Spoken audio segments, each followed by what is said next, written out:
जय हिंद दोस्तों, स्वागत है आपका अपने लॉ परिवार लॉ जी भाई रोहित में। मैं रोहित आपका स्वागत करता हूं आपके लॉ परिवार में। परीक्षा नज़दीक आ चुकी है। 12 फरवरी का पेपर है और आज से लगभग 4 दिन बचे हैं, बस चौथे दिन आपका एग्ज़ाम है। तो उससे पहले मैं आपके लिए एक छोटी सी वीडियो लेकर आया हूँ जो भी हाल ही में एक संशोधन हुआ है जिसको बोलते हैं दंड विधि संशोधन।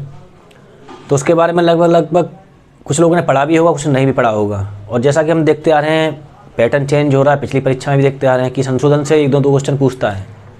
हाल में जो हुआ संशोधन उसमें लगभग 11 संशोधन हुए हैं, लेकिन हमको 11 नहीं पढ़ने हैं, हमको उसमें बस 2-3 संशोधन पढ़ने हैं जो हमारे लिए इम्पोर्टेंट है। इसलिए कोई हम ज़्यादा लंबी वीडियो भी नहीं बनाएंगे, छोटी एक शॉर्ट वीडियो होगी आपके लिए। तो ये स्टार्ट करते हैं। देखिए पहला क्या है, जो ये संशोधन हुआ है आपका जानते हैं क्रिमिनल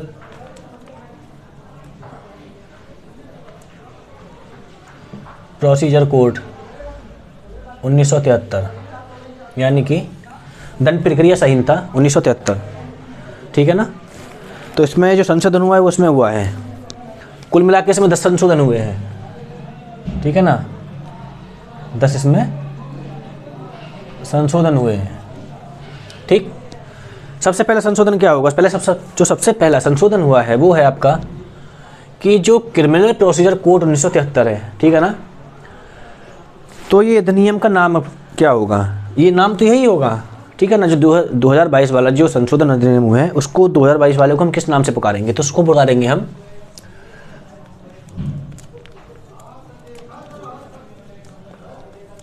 क्रिमिनल प्रोसीजर, ठीक है, आइडेंटिफिकेशन। यही बताऊंगा आपको मैं भी, कोड 2022 यानी कि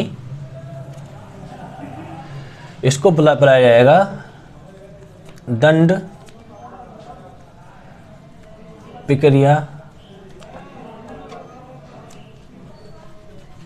प्रक्रिया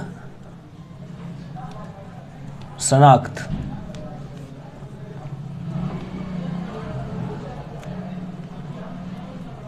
अधिनियम 2022, ठीक है। जो आपका दंड विधि संशोधन अधिनियम 2022 है उसको क्रिमिनल प्रोसीजर आइडेंटिफिकेशन कोड 2022 के नाम से पुकारा जाएगा, यानी कि दंड प्रक्रिया शनाख्त अधिनियम 2022। ये शनाख्त जो नया शब्द आया है क्यों आया है, देखिए जैसा कि अभी ऊपर मैं आपको बताया था कि 10 संशोधन इसमें हुए हैं, ठीक। तो स्टार्ट हम 10 से ही करते हैं, ठीक है ना। तो 10वां जो संशोधन है, 10वें संशोधन में आपको ये बताया गया है कि एक 1920 का एक एक्ट था, यानी सन 1920 का एक एक्ट था जो 1920 में बना था, जिसका नाम था बंदी शनाख्त अधिनियम, ठीक है ना। उस एक्ट का नाम था बंदी शनाख्त अधिनियम 1920, ठीक है। अब हुआ क्या है कि जो ये आपका बंदी शनाख्त अधिनियम 1920 जो एक्ट है इसको रिपील कर दिया गया, यानी कि क्या कर दिया गया, यानी कि रिपील यानी कि निरसन कर दिया गया इसका, ठीक है ना। अब इसका निरसन कर दिया गया तो इसको कहाँ रख दिया गया, इसको उठा के आपका CRPC में रख दिया। अब CRPC में कहाँ रख दिया, देखिए जहाँ भी शनाख्त से संबंधित CRPC प्रावधान किए गए हैं वहाँ ये चीज़ जोड़ दी गई है, ठीक है ना। जैसे कि मान लीजिए सबसे बड़ा जो संशोधन हुआ है आपका CRPC के अंतर्गत वो हुआ है आपका जो आपकी CRPC की जो धारा है, यानी कि CRPC की जो सेक्शन है आपका 53 और 53A, ठीक। 53 और 53A में आप जब पढ़ते हैं कि जैसे देखिए इसमें क्या होता है कि पुलिस अधिकारी जो होता है वो अभियुक्त की परीक्षा कराता है, ठीक है ना, एक चिकित्सा व्यवसायी से। और 53A में ये बताया गया है कि जो बलात्कार के जो अभियुक्त होते हैं, जो बलात्कार का अपराध करते हैं, उनकी चिकित्सा परीक्षा के बारे में बताया गया है, ठीक है ना। दूसरा जो 1920 का जो एक्ट था ना बंदी शनाख्त अधिनियम आइडेंटिफिकेशन वाला, उसमें भी कुछ यही प्रावधान था जो 53 और 53A में है। और इसमें आप जैसे पढ़ेंगे आइडेंटिफिकेशन में शनाख्त के बारे में CRPC में जो पढ़ रहे हैं उसमें एक 54A में भी प्रावधान कर दिया गया उस चीज़ का, ठीक है ना। अब इस एक्ट को पूरी तरह से निरसन करके रिपील करके सीआरपीसी में इसका प्रावधान कर दिया गया, ठीक है। और इसमें कुछ शब्द जोड़ दिए गए, जैसे कि मान लीजिए पहला आपका देखिए प्री में पूछेगा, क्योंकि देखिए प्री में शब्दों को पूरा याद रखिए, जो मैं शब्द रख रहा हूँ यहाँ पे जितने में शब्द लिखूँ उनको याद रखिएगा, क्योंकि देखिए बिहार में भी हम देखे थे प्रीवियस ईयर के पेपर में, जो आपका एपीओ का पेपर था, उसमें जो आपका जो 164A है सीआरपीसी का, तो उसमें पूछ लिया कि पुलिस रिपोर्ट में जब पुलिस अधिकारी जब वो 164A की रिपोर्ट बनाता है तो उसमें किस किस चीज़ को लिखता है, ठीक है ना, तो सब दे दिया था। तो इसलिए आपको शब्द याद होने चाहिए। पूछ सकता है कि सीआरपीसी सेक्शन में जो संशोधन हुआ है उसमें कौन कौन से शब्द आपका नए नए चूर करे हैं, ठीक है ना। और दूसरा है बताया आपका एक हथेली छाप, यानी कि आपके हाथ का नमूना जो छाप होता है उसको भी दे सकता है, ठीक है ना। और एक आपका पद छाप, यानी पद छाप होता है आपके पैर के छाप, ठीक। एक ही हो गया, एक ही हो गया, एक ही हो गया। और क्या हो रहा है इसमें, एक हुआ है आपका मान लीजिए जैसे आपकी पुतली होती है, ठीक है ना, पुतली होगी आँख की पुतली, पुतली और आँख का दृष्टि पटल, यानी कि जो आपका रेटिना होता है इसका, कहते हैं ना आँख से जो मतलब आँख की तरह से वो ले लेंगे आइडेंटिफिकेशन, जैसे आधार कार्ड वगैरह में जैसे लेते हैं वो भी लेगा, ठीक है ना।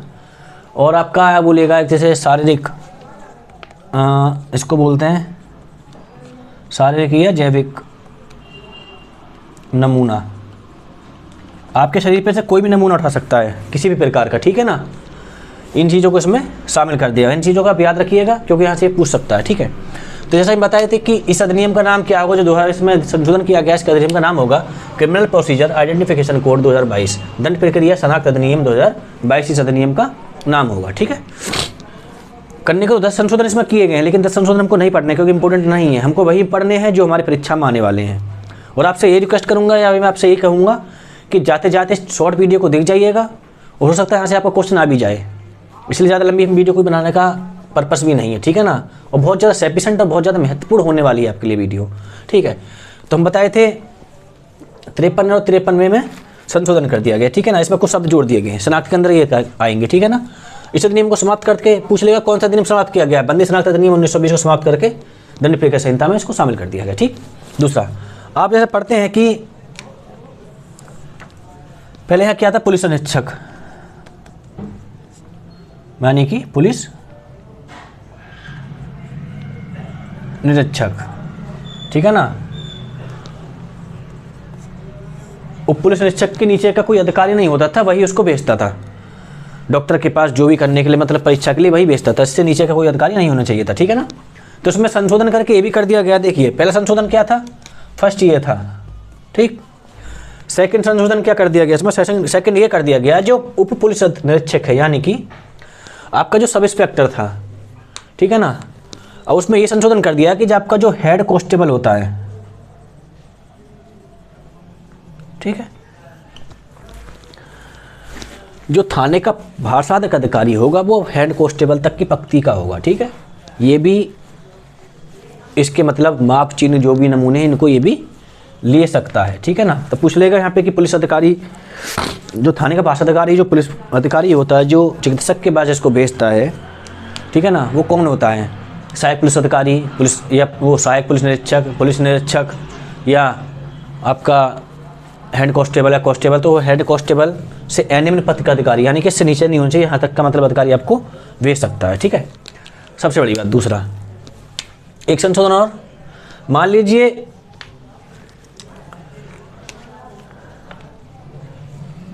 जब इन चीज़ों की हथेली छाप ये सब छपवाए गए अभियुक्त से, उन्हें देने से मना करता है या वो उल्लंघन करता, देता नहीं है, तो क्या होगा, तो वह आईपीसी की धारा 186 के अंदर दंडनीय होगा, यानी 186 का वो अपराध करेगा, ठीक है। इसको भी याद रखिएगा, क्या करेगा, आईपीसी के अंदर का, ठीक है। चौथा क्या बताया गया इसमें, चौथा ये बताया गया है कि मान लीजिए कोई शब्द आता है इसमें, उंगली चिन्ह आ गया या शारीरिक आ गया, कुछ भी आ गया, या शनाख्त आ गया या बंदी आ गया, इनका मतलब क्या होगा, ठीक है ना।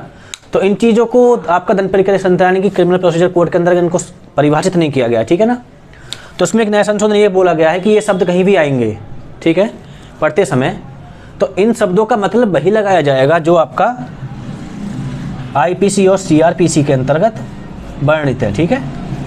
सीआरपीसी के अंतर्गत जो भी इनके बारे में बताया गया है, और इन शब्दों में से कोई शब्द इसके अंतर्गत आता है तो वही शब्द इसके अंतर वही उसका वही मतलब लगाया जाएगा जो उसके अंतर्गत है। इसलिए कोई अधिनियम के अंतर्गत और नहीं है मतलब कोई लगाया जाएगा। ठीक है, सबसे बड़ी बात।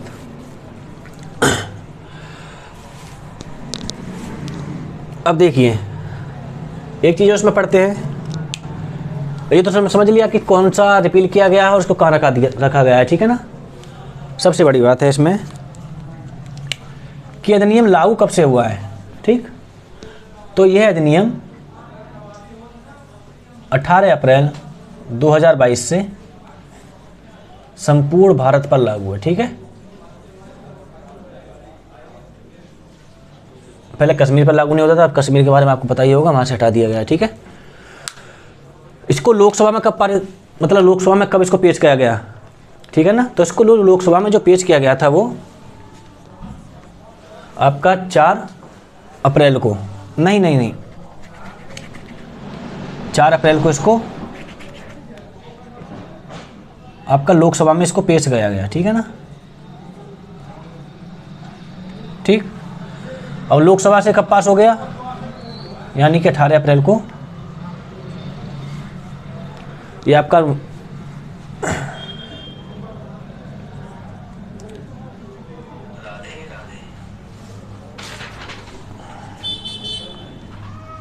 देखिए थोड़ा यहाँ पर, हाँ देखिए 18 मार्च को ये लोकसभा में पेश किया गया। ठीक है ना, थोड़ा कन्फ्यूजन हो गया था। 18 मार्च को आपका ये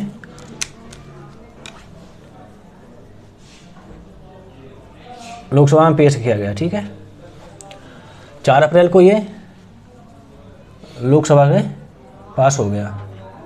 ठीक, लागू कब हुआ, लागू आपका ये 18 अप्रैल 2022 से संपूर्ण भारत पर। ठीक है, देखिए यहाँ पे एक सवाल और बन जाता है कि जब कोई संशोधन होता है तो उसमें एक क्रम संख्या आती है ना, जो आपके एक्ट के सबसे ऊपर होती है, कौन सी क्रम संख्या के तहत उसको संशोधित किया गया था। ठीक है ना, तो इसको ध्यान रखिएगा, जिस क्रम संख्या के द्वारा संशोधित किया गया था वो क्रम संख्या थी आपका, इसको बोलते हैं क्रमांक संख्या, वो थी 93। ठीक है, तो इसमें देखिए मुख्य जो आपकी जो बातें थी वही थी, बाकी तो उसमें 10 संशोधन किए गए, 10 और इम्पोर्टेंट नहीं थे। जो इम्पोर्टेंट थे वो आपको मैंने बता दिया है। पहले आपका यही था कि जो क्रिमिनल प्रोसीजर कोड आपको 1973 है। ठीक है ना, जो ये दंड विधि संशोधन जो नया क्रिमिनल अमेंडमेंट हुआ है वो किस नाम से पुकारा जाएगा, क्रिमिनल प्रोसीजर आइडेंटिफिकेशन कोड 2022 के नाम से पुकारा जाएगा, जिसको हिंदी में बोलते हैं दंड प्रक्रिया शनाख्त अधिनियम 2022। ठीक है ना, शनाख्त सब कहाँ से आया, ये जो आपका 1920 का जो एक्ट था बंदी शनाख्त अधिनियम, उसको रिपील करके सीआरपीसी में समाहित कर दिया गया, यानी इसको शामिल कर दिया गया। ठीक है ना, इसमें जो भी शब्द थे जैसे आपका उंगली चिन्ह था, हथेली छाप था, पद छाप था, इनको शामिल कर दिया गया। इसमें 53 और 53 में, जैसे 53 में आप पढ़ते हैं भैया आपको मालूम होगा शनाख्त के बारे में, जो बलात्कार का जो अभियुक्त होता है या जिसकी पुलिस अधिकारी परीक्षा कराता है। ठीक है ना, पुलिस अधिकारी में चेंजिंग आपको बता ही दिया है। जब पुलिस अधिकारी पहले आपका सब इंस्पेक्टर होता था, लेकिन अब इसमें जो कर दिया है वो हेड कांस्टेबल तक लागू कर दिया, ये भी बार्षद अधिकारी थाने का होगा। ठीक है, और ये बता ही दिया इसमें शामिल कौन से, ये सब कहीं भी सीआरपीसी में मतलब कहीं भी आएंगे तो उनका वही मतलब निकाला जाएगा जो सीआरपीसी आईपीसी में आपका पहले से वर्णित है। ठीक है ना, इसके लिए अलग से नहीं पढ़ा जाएगा। तो आशा करता हूँ कि परीक्षा से पहले इस वीडियो को देखते जाइए। शॉर्ट वीडियो आपकी बहुत छोटा और आपके लिए बहुत ज़्यादा महत्वपूर्ण सफिशेंट होगी। 4 दिन बाद आपका एग्जाम है, आपके लिए बेस्ट ऑफ लक, आराम से एग्ज़ाम दीजिएगा। मिलते हैं नेक्स्ट वीडियो में, जब तक के लिए धन्यवाद, जय हिंद।